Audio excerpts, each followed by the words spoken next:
Bismillahirrahmanirrahim. Assalamu alaikum wa rahmatullahi wa barakatuh. Dear students, back again, Arif Iqbal Bhatt here. Please turn to page number 109. Yes, it is 8th class. It is subject to general English for 8th class students. You might be knowing that we had completed both the sections of this language work, right? Rustum&Sohrab we are in. Okay. And we had completed both these sections, section A and section B of this language work section. So today we will be doing grammar work, and in grammar work we will be dealing with direct and indirect speeches.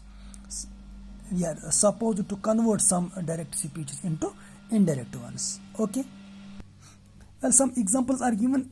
You can go through those examples before you start writing before you start converting those direct speeches into indirect ones, right? Well, before we proceed ahead, let me make it clear. There are certain rules. There is a certain procedure which you have to follow while converting a direct speech into indirect one. Okay?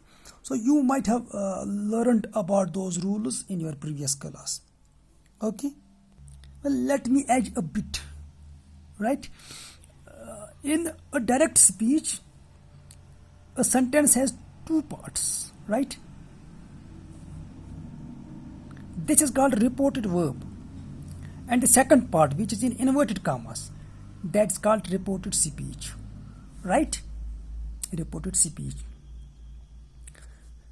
And while converting this reported speech into indirect one, we have to follow certain rules, right? Like here, today, it's changed into that day. Okay. Similarly, tomorrow changes into the following day. We can also write the next day. Okay.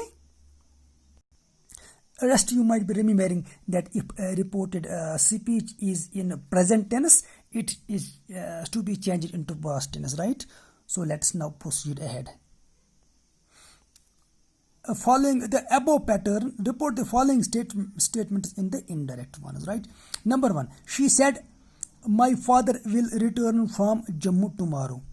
While converting it into indirect speech, we can write like this. She told that her father would return from Jammu the following day. Tomorrow can be changed to following day, or it can also be changed to the next day, right? Number 2, they said we will die for the sake of our country. It can be changed like this. They told that just a moment. They told that we can also write they proclaimed, right? We can, since they have announced it publicly, we can write it like this. They proclaimed that they will die for the sake of their country. Number 3, the teacher said Babur won the first battle of Panipat. The teacher told his students, of course he might be addressing to his students, the teacher told his students that Babur had won the first battle of Panipat. Number 4, I said to him, you have made a false statement.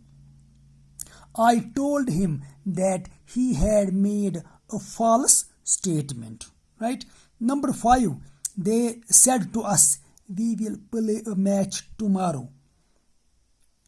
They told us that we would play a match the following day. Okay. Well, the rest 3, 6, 7, 8 parts, I would love if you solve those 3 parts yourself. Well, take it as an assignment, assignment for today. One more thing, I had written it over here. Just a moment. Yes.